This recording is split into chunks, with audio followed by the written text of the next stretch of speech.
Welcome to the Whitetail Legacy Podcast. And we get the back view of him. And I mean, it's just a mega. 52 yards is a long shot. Magnum PI, what we named him. No idea. Just a magnum. Yeah, just a magnum. Come on cam last year, we said probably 150, mid 150. Yeah. Same doe from the morning come out with that 9-pointer. Here steps out this 90-inch 8-pointer. You're like, I'm like, okay, well, there's still a buck back there grunting. Yeah. And then out steps like another 90-inch 8-pointer. I'm like, all right. Yeah. Bro. Yeah. Bro. Yeah. You're like, I'm like, deer, right there. Yeah, like and he's already yards. 30 yards. Yeah. He was literally 5 yards from the base of the tree. Could have been, had a buck down at 1:40 in the afternoon, back there deep on public. 3 does come out pretty early. It was like 245, 24-yard shot, sent the combat veteran, and I tell you what, man, dude, it just smoked. We always get so jacked up when the other person kills. It's just almost like we got it done. Yeah. And when you killed that doe, I was like, hell yeah, man. And we come down here to Missouri. I asked Comey one more time. I'm like, is it a good buck? And he goes, yeah, real good, solid buck. I'm like, all right, boom. And the deer just drops. Sure. Super special to me. Whitetail Legacy Podcast, bringing you back to the hunt and leaving a legacy. Baller Rut. Welcome to the official day one of 16 days straight. This ain't no picnic. It is the morning of October 31st, Halloween, and we are back in the studio at a crispy 11. Yep. We got trick-or-treating to do. Kids are number one in our lives, and you only get so many trick-or-treats to go on with your kids. I can't wait to help them get all dressed up. Both my kids, they want to be hunters, and they wanted to be zombies. Ooh. But then they wanted to be hunter zombies. And I was like, oh, they want to be like the guy that hunts zombies. Oh, okay. I gotcha. No. They want to be a hunter that got bit by a zombie. I'm like, you're confusing the hell out of me, man. Right. All right, well, let's get into this. This is brought to you by Exis Trail Cams. Trek and the Render are our go-to out there. If you guys are looking for just a solid cam that's never going to let you down with a 5-year warranty, the Trek is our go-to on that. How many Treks we got now? Four. Yeah. Man, I wish those are in the primo spots. I can't wait to pull those. I know. It's we're gonna get to pull them all here in 2 days or 3 days. So, oh man, I'm so jacked to do that. Yeah. Hopefully get a frontal on Magnum. We've only got side shots. I know. I want the full Playboy Not doing spread. it for me. I want the full Playboy spread. So. And their 5-year warranty also covers theft and damage. So something to keep in mind there. Can't beat that warranty. No. Yep. All right, well, let's get into what actually happened today once we got done with the BS here. We went back out onto this new public that we have literally no intel on. I killed a buck there like 6 years ago. That's the only intel we're going off of. And we're just going, no trail cams. We're just going in there for 3 days here, kind of letting our other public rest and waiting till one of the other publics opens up. And so we kind of had this as a backdoor idea, go down here. Where we were sitting up, there's hella buck sign. Mm-hmm. And it's absolutely beautiful morning, south wind. We got in there real good. Everything was already set up for us. So nice when everything's set up and you're not hanging in the dark. Yeah. And had a buck come through 7:30. 7:10, yeah. Okay, and then he was up there on the ridge where again the bucks came out last night, and we said that we were going to move up there. We're going to give it one more shot. All the signs down where we're at, yeah, they're coming out of the private up on top of the ridge. This was a borderline shooter buck, pretty good buck. Didn't get a real good. He's behind bush, behind a tree. Yeah, definitely trying to call him over to get a better look at him. You know, you just know it's a buck. Yeah. We grunted at him a couple times, stopped him. He didn't really seem to mind. He's just cruising. Oh, yeah, he was definitely checking it out. Yeah, coming over from the ag, and never did get a real solid look at him. And then, we're brand new to this piece, so in our mind, we're like, next ridge over's fire. You know what I mean? So we decided to pack up our stuff and make a move, and we just didn't see any does in that area besides, last night that one getting ran out. So right now we got to hunt the does, so we're trying to figure out the best doe bedding on this place. So our idea was to pack up our stuff, and if we don't find any new sign, we'll go back up on top of that ridge. We will probably be there tomorrow evening if this other stuff doesn't pan out. So we did a big loop, hit the other ridge, very minimal sign over there, which was kind of weird to me. Yeah, I feel like it should have been better than the first spot we were at. Yeah. And, I mean, there was some ground scrapes and a rub, every 100 yards. Yeah. It just wasn't like boom, boom, boom. Bunch of scrapes, bunch of rubs all together. And then did a big circle around, went off this ridge, kind of down into this creek bottom where it flows into the private.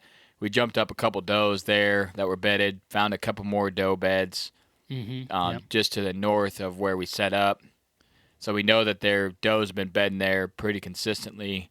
And we found a really nice thick area, and that's what we like to do. We like to set off just the downwind side of those really nice, thick, burly areas. So we're kind of down in like where the creek runs into the creek. Creek comes off the private, hits the creek on the public.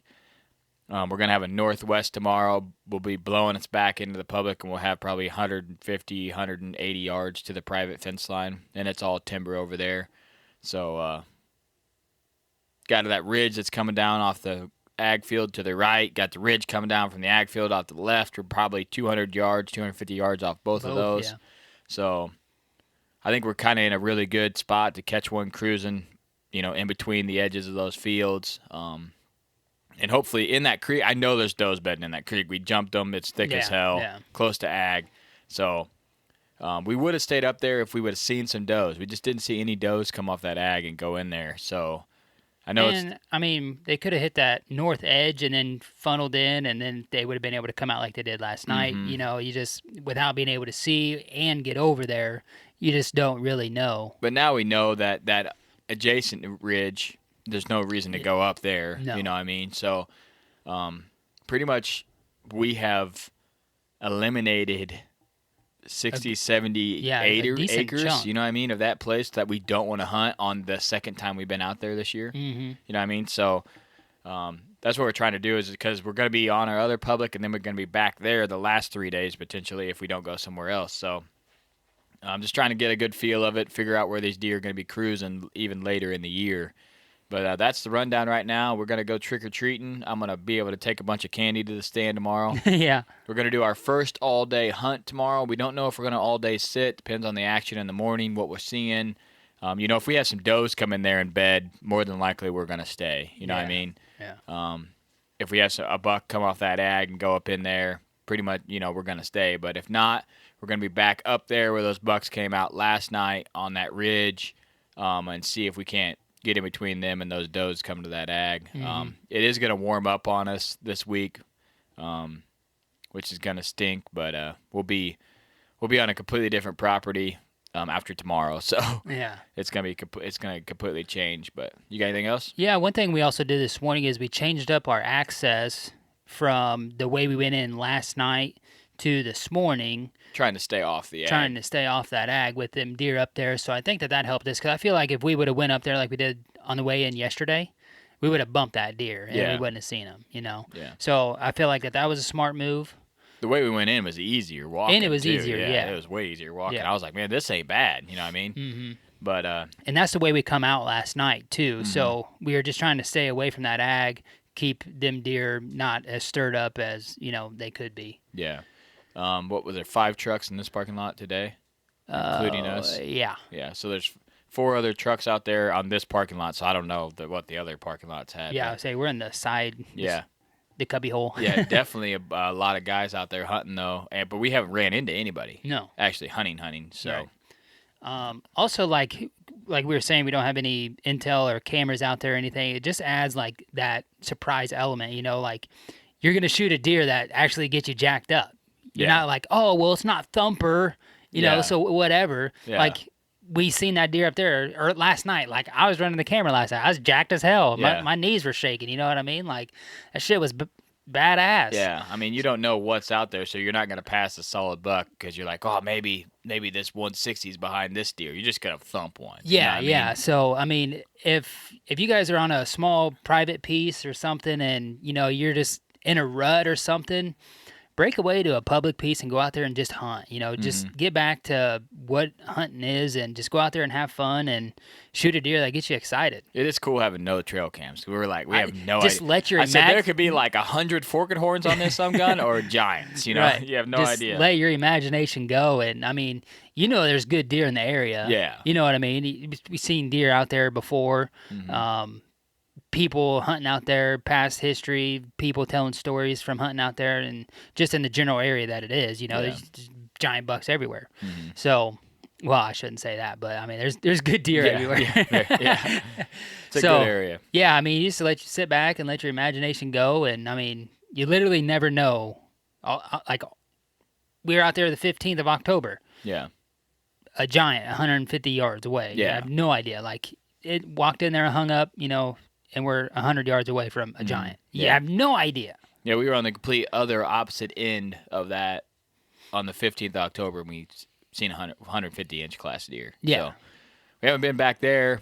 Kind of saving that for the last 3 days. Yeah. Man, that hill is Oh, yeah, that's a double-decker. You get a plateau and then another hill, a plateau, and then the last climb. Where we're at is pretty deep. I mean, we haven't seen anybody, so there was a couple trail cameras back in there. Yeah, a bunch of stands. Yeah, a couple stands. So there's people back in there, but we haven't seen anybody. We're expecting this weekend to be chaos, you know what I mean? But it's Saturday. Yeah, you know I say Saturday you'd have thought.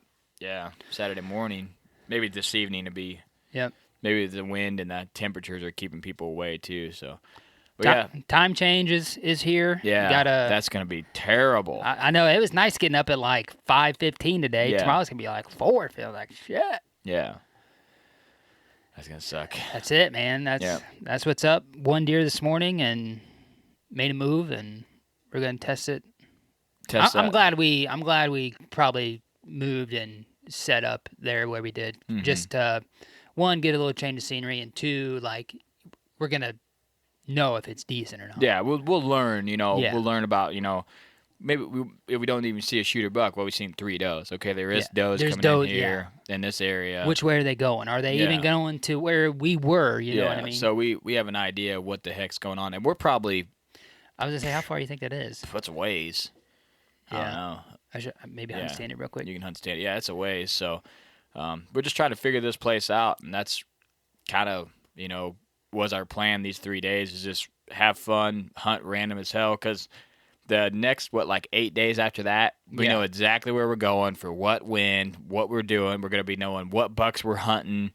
550-ish yards. Yeah, 550 yards away. So, but we found the thick stuff, got on the edge of it. Textbook. Yeah, that's downwind. Yeah, does doe were there. bedding. We jumped the does. I mean, we're there. We're downwind at We doe didn't bedding. jumping. I mean, they just bumped off. Yeah, we've seen that one doe 3 times. Yeah, I was She like, bump okay. off and bump. Yeah, so, but all right, that's a wrap for the official day one. All day set tomorrow. So packing the goodies. Packing it in.